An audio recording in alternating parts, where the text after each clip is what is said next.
여호수아 2장에서 우리는 라합이라는 아주 뜻밖의 여인을 만났습니다. 그 누구도 주목하지 않았고 기대하지 않았던 그 여인의 입술을 통해서 하나님께서 이렇게 말씀을 하시는데요. 여호수아 2장 9절에 이런 말씀이 있습니다. 말하되 여호와께서 이 땅을 너희에게 주신 줄을 내가 아노라. 우리가 너희를 심히 두려워하고 이 땅 주민들이 다 너희 앞에서 간담이 농나니. 하나님께서는 이스라엘의 내부가 아니라 외부의 한 여인의 입술을 통해서, 그것도 신분적으로 가장 낮은 계층의 여인을 통해서 증언을 하게 하셨습니다. 여러분, 왜 하필 라합이었을까요? 세상적으로 부귀와 명예도 좀 있고 모두가 주목하고 기대하는 그런 사람의 입술을 통해서 말씀하셨다면 더 신뢰가 가지 않았겠습니까? 사실 이유는 간단합니다. 하나님 나라의 증언은 말하는 사람의 어떤 부와 명예, 크기에 달려 있는 것이 아니라 말씀의 진리에 달려 있기 때문에 그래요. 그리고 또 하나, 지금 이스라엘에게 필요한 것은 어떤 누가 이야기했는가, 어떤 정보가 아니라 그들에게 지금 필요한 것은 영적 각성이었습니다. 우리가 잘 아는 것처럼 40년 동안 이스라엘은 오직 그 약속의 땅만 바라보고 걸어왔지요. 그런데 문제는 걸어온 시간만큼 이스라엘의 신앙이, 그들의 마음이 그렇게 자라지 않았다고 하는 것이에요. 무슨 말입니까? 은혜로 들어왔던 그 광야가 익숙함의 광야가 되어버린 것입니다. 익숙해져 버렸기 때문에 더 이상 은혜가 은혜로 들리지 않더라는 것이지요. 그런데 놀랍게도 라합은요, 하나님을 경험해 본 적이 없던 여인이었습니다. 들은 것으로 믿었고 40년을 경험한 이스라엘보다 더 정확하고 더 담대하게 하나님의 약속을 믿고 있더라는 것이죠. 여기서 우리가 아주 중요한 영적 원리를 하나 발견하게 되는데, 하나님의 말씀이요 들려질 때에 그 말씀은 누구든지 변화시킬 수 있는 능력이 있다고 하는 것입니다. 오늘날도 마찬가지예요. 하나님은요, 우리의 삶에서도 종종 의외의 사람들을 사용하셔서 말씀하실 때가 있습니다. 때로는 믿지 않는 직장 동료를 통해서 나에게 말씀하실 때도 있고, 어린 자녀들의 그 질문을 통해서 말씀하시기도 하며, 또 믿지 않는 부모님, 또 친척들, 주변 사람들 통해서 말씀하십니다.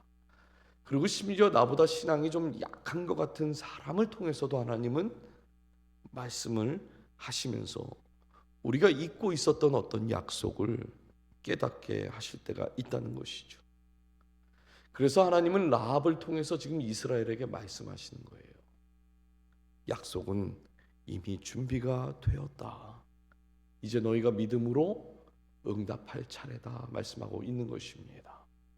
그렇다면 이제 요단 앞에 지금 서 있는 그 이스라엘에게, 또 이 말씀을 받는 오늘 저와 여러분에게 하나님은 무엇을 먼저 하시길 원하실까요? 첫 번째, 말씀을 듣고 현실을 재해석하는 것입니다. 말씀을 듣고 현실을 재해석하는 거예요. 9절 한번 보겠습니다. 9절 보니까 이리 와서 너희의 하나님 여호와의 말씀을 들으라 그러죠. 이리 와서 너희 하나님 여호와의 말씀을 들으라.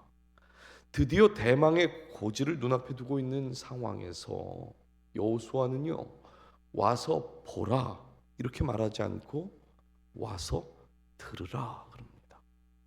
이유가 있어요. 이 요단강을 눈으로 보면 불가능한 현실이 보이기 때문입니다.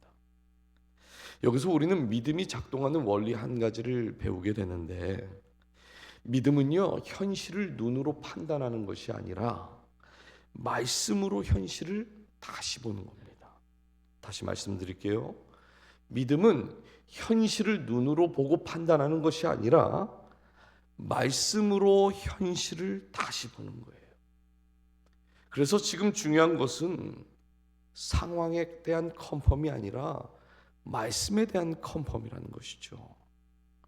그리고 3절과 또 그 4절을 보니까 언약궤가 이 백성들 앞에서 먼저 가게 되는데 2000규빗을 떨어져서 따라가도록 명령을 하셨어요.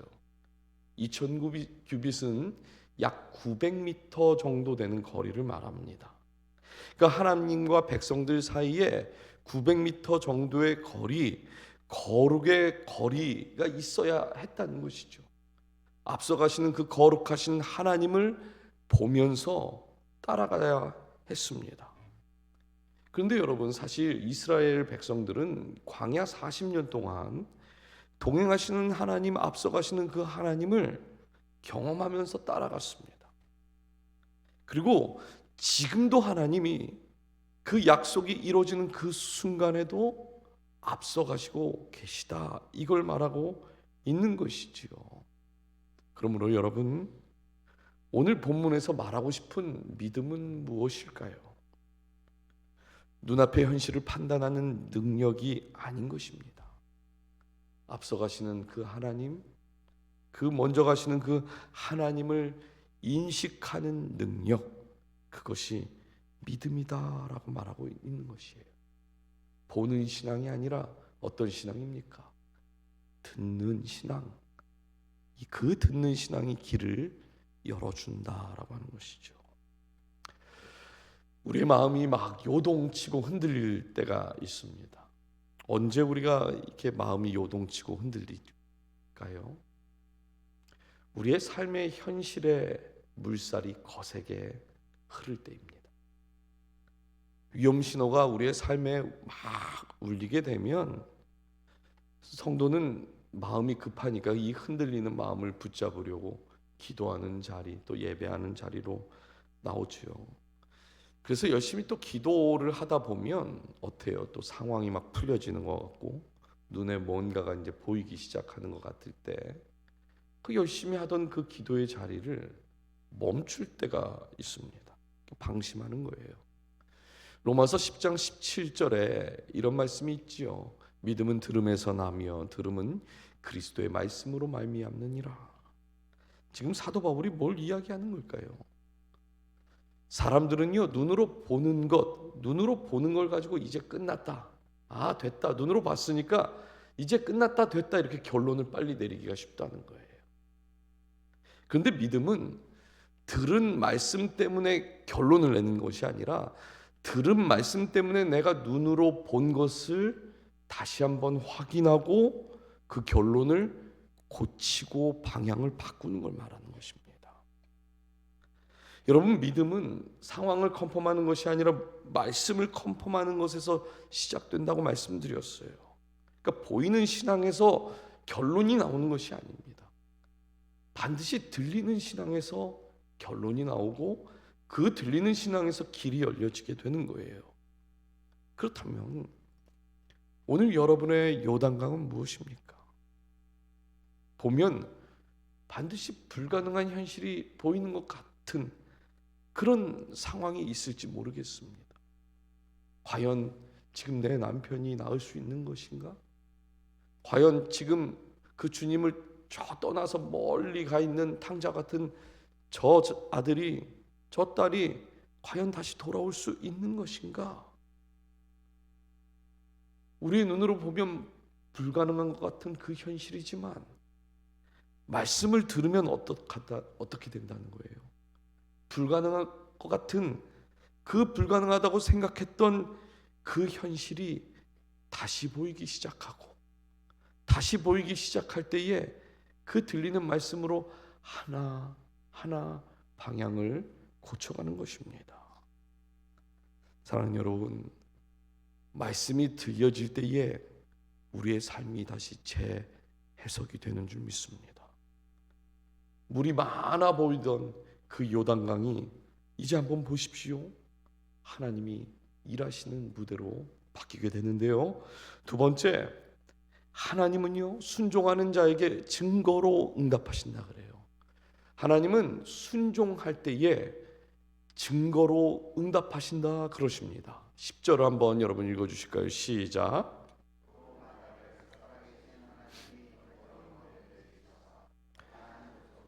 헷 족속과 히위 족속과 브리스 족속과 기르가스 족속과 아모리 족속과 여부스 족속을 너희 앞에서 반드시 쫓아내실 줄을 이것으로써 너희가 알리라. 10절에서 살아계신 하나님이라는 표현이 나오죠. 히브리어로 이 살아계신 하나님은 엘 하이라는 단어인데요. 엘은 하나님이고 하이는 살아계신, 생명 있는, 살아있는 이런 뜻의 단어입니다. 그러니까 이 10절에서 고백하고 있는 하나님은 지금도 호흡하시고 지금도 역사하시는 살아계신 하나님이다. 지금 이걸 말하고 있는 것이에요. 여러분, 여기서 우리가 주목해 봐야 하는 것이 있습니다. 하나님께서 주시는 그 기적의 목적은 다른 게 아니라 지금 하나님께서 우리의 삶에 살아서 역사하시며 개입하고 계신다. 이것을 확인시키는 증거 때문이에요. 근데 지금 이스라엘의 시선이 어디에 꽂혀 있습니까? 우리가 강을 건널 수 있는가? 건널 수 없는가? 여기에 꽂혀 있어요. 우리는 그래서 보통 기도를 이렇게 할 때가 많죠. 하나님, 이 문제 해결해 주시면 제가 믿겠습니다. 이 기도에 주님께서 응답해 주시면 주님, 제가 좀 더 잘 섬겨 보겠습니다. 이렇게 기도해요. 근데 하나님께서 지금 요단강 앞에서 보여주시는 증거를 보십시오. 이스라엘은 강이 갈라지고 그들이 그 강을 건너서 그 약속의 땅으로 들어가는 것이 그들의 목적인데, 하나님은요, 살아계신 그 하나님이 지금 그 강 앞에서 역사하실 것이고 너희와 함께 그 강을 건널 것이다. 이것을 가르치는 것이 하나님의 목적이라고 하는 것이에요. 다시 말씀드리자면 진짜 증거는 상황이 좋아졌다, 내 기도에 응답을 받았다, 이것이 아니라 하나님이 내 삶에 더 선명하게 보여진다. 지금 살아 계시는구나. 내 삶에 개입하셨네. 이것이 증거라는 것입니다. 11절 한번 보십시오. 보라, 온 땅의 주의 언약궤가 너희 앞에서 요단을 건너가나니. 그래요. 솔직히 우리의 삶에 이런 오해들이 있다는 거예요. 문제가 해결되고 길이 열리면 증거를 받았다 생각합니다. 사실 어느 부분은 맞습니다. 근데 이것을 구별하는 게 너무나 어려워요. 근데 오늘 본문이 뭐라고 말합니까? 주의 언약궤가 먼저 갔다 그래요. 먼저. 즉 하나님의 임재가 먼저 움직이는 거예요. 그리고 나서 상황이 뒤따라가는 것입니다. 여러분, 하나님이 주시는 증거가 길이 열렸다 이겁니까? 아니에요. 하나님의 임재가 먼저 있었다 하는 것이죠. 우리가 내년에요, 많은 사역들을 또 교회가 준비하고 있습니다. 그런데 그 많은 사역들을 우리가 아무리 많이 준비하고 열심히 계획을 해도 하나님이 보여주시는 증거는 언제나 뭐예요? 하나님이 먼저 가시는가 하는 겁니다. 그것을 우리가 어떻게 할 수 있을까요? 길이 열렸다, 어떤 계획을 하고 준비하면 그 일이 진행은 될 겁니다. 그런데 우리 안에 반드시 이게 있을 거라는 거예요. 하나님이 하시면요, 하나님의 일은 은혜가 있습니다. 우리의 마음에 기쁨이 있다는 거예요. 하나님이 당신의 일을 하시는데 모르게 해야지, 쟤네들은 정말 모르게 내가 이 일을 할, 이렇게 안 하세요. 하나님의 일에는 언제나 은혜가 먼저 있습니다. 그 은혜가 있으면 뭐예요? 지금 하나님이 우리가 계획한 그 모든 일들에 대해서 함께 하고 계시는구나, 개입하고 계시는구나. 그러면 앞서가시는 그 하나님을 우리는 따라가기만 하면 되는 거예요. 왜? 그렇습니까? 들렸기 때문에 그 들린 말씀을 보고 따라가다 보니 그 주님께서 길을 여시더라는 거죠. 이것이 바로 증거인 거예요.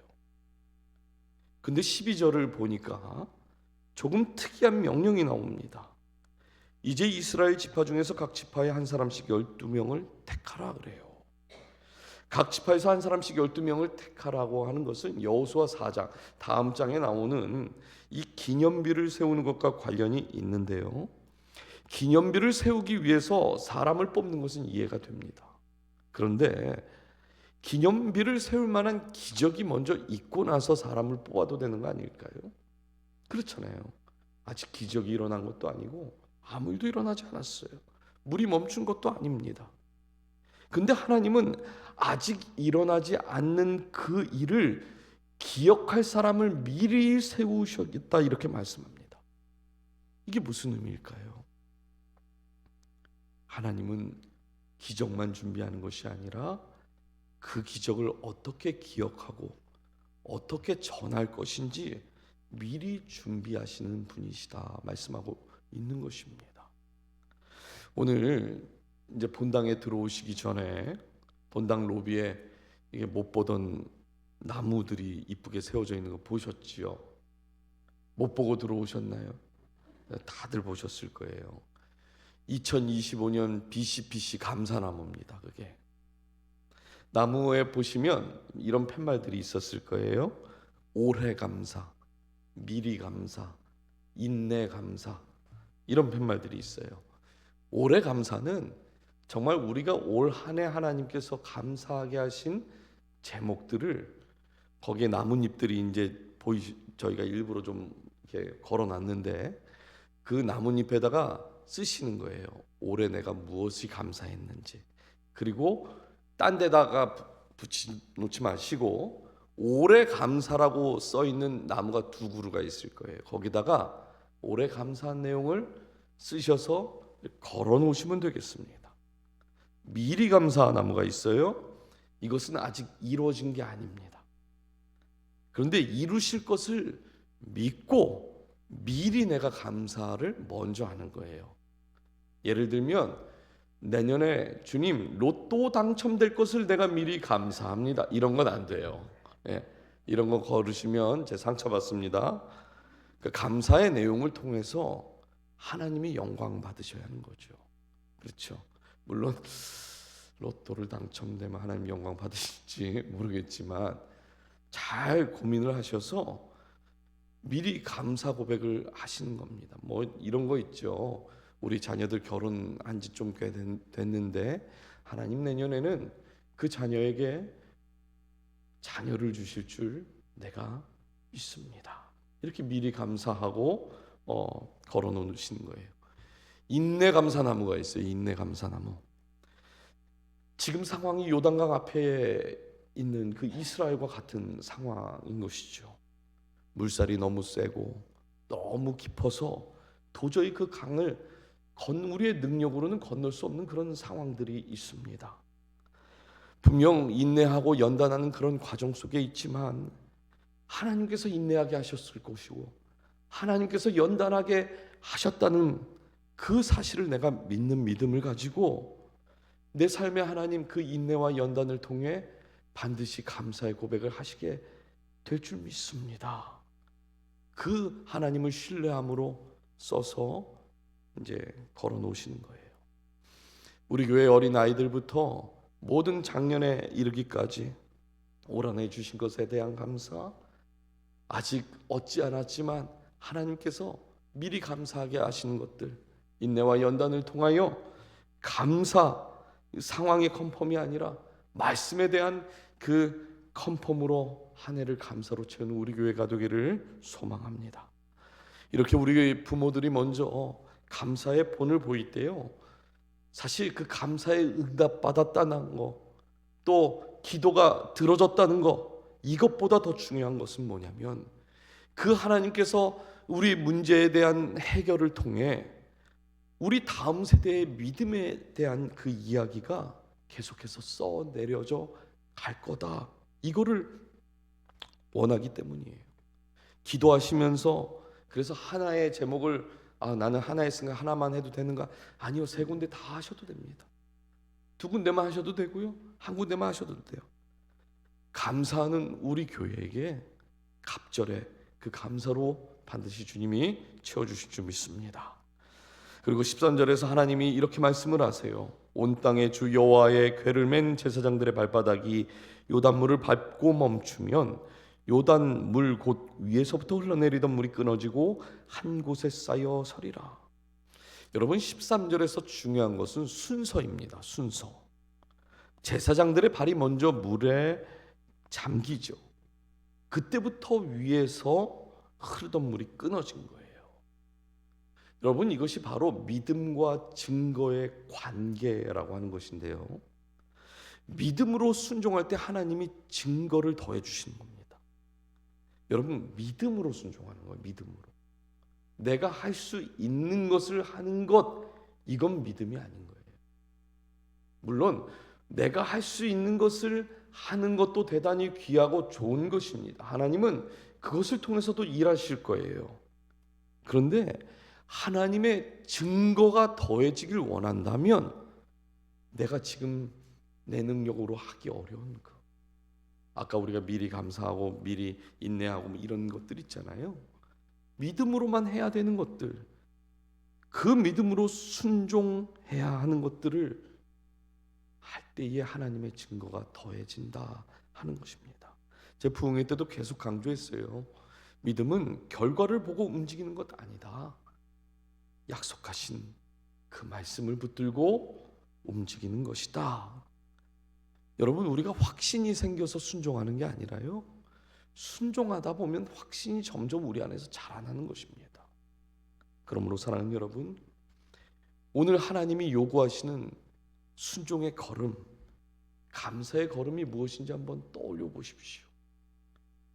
아마 우리 안에 미루고 있던 순종의 자리가 있으실지도 모르겠어요. 포기했던 기도의 자리가 있는지도 모르겠습니다.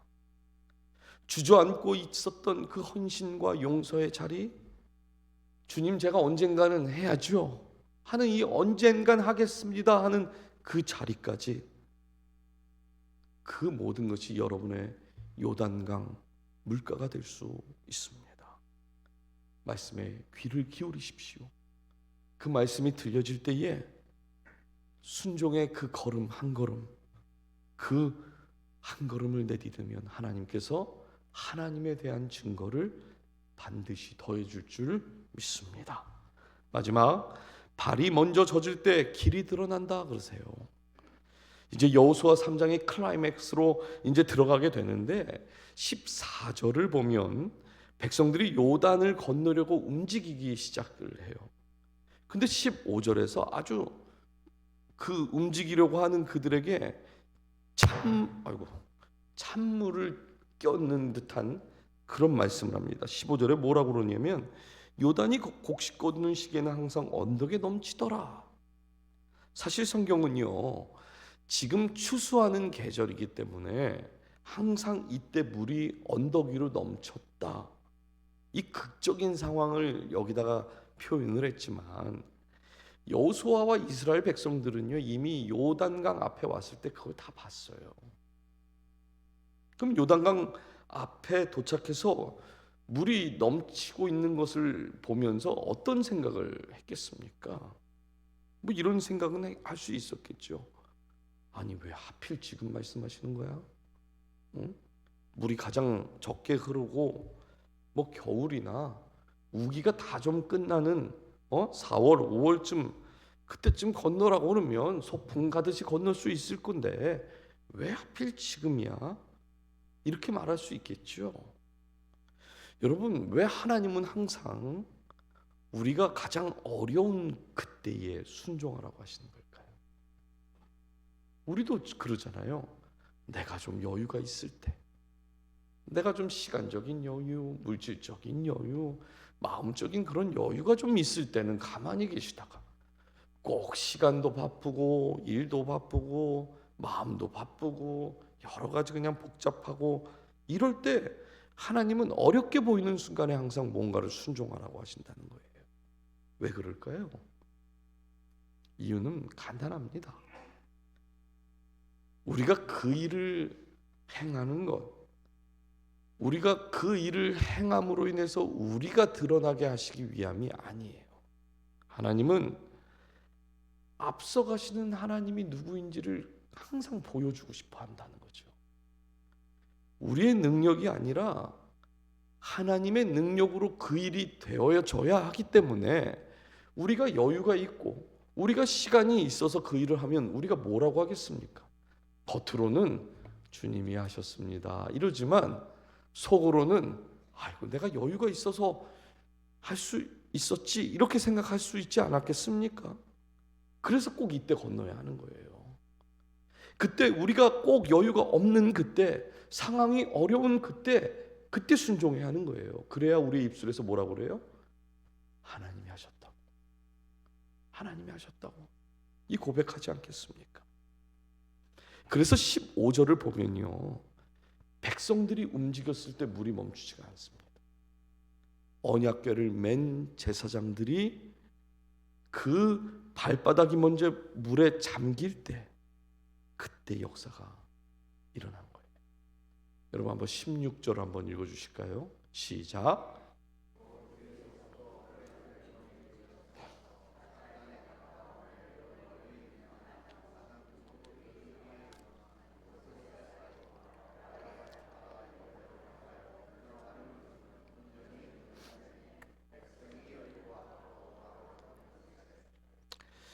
제가 이 요단강 앞 여리고 앞에를 다녀온 적이 있습니다. 그 여리고 요단강 저 위쪽으로는 헐몬산부터 쫙 물이 내려와요. 수십 마일이 떨어져 있는 곳입니다. 수십 마일이 떨어져 있는 그 아담 성읍에서부터 지금 물이 끊어지기 시작했다 말합니다. 여기서 우리가 또 한 가지 발견하게 되는 것이 있어요. 우리가 믿음으로 기도를 하고 있는데 하나님이 지금 일을 안 하고 계신 것 같은데 이렇게 느낄 때가 있습니다. 분명히 나는 믿음으로 기도하는 자리에 나와서 기도를 하고 있는데 지금 하나님 지금 일하고 계신 거 맞아? 이렇게 느낄 때가 있지요. 왜 그럴까요? 기도하면서 내 상황을 보면 여전히 내 눈앞에 물은 흐르고 있기 때문에 그래요. 그러나 동시에 지금 하나님이 이스라엘에게 뭐라고 지금 말씀하시는 겁니까? 이미 수십 마일 떨어진 위에서 우리가 볼 수 없는 그곳에서는 하나님의 말씀을 따라 움직이는 그 한 사람의 순종을 통해서 뭐 한 거예요? 발이 잠기자마자 지금 내 눈앞에 흐르는 그 물이 바로 끊어진 것이 아니라 수십 마일 떨어진 곳에서부터 물이 지금 끊어지고 있는 것입니다. 그럼 하나님 지금 일 안 하고 계신 거예요?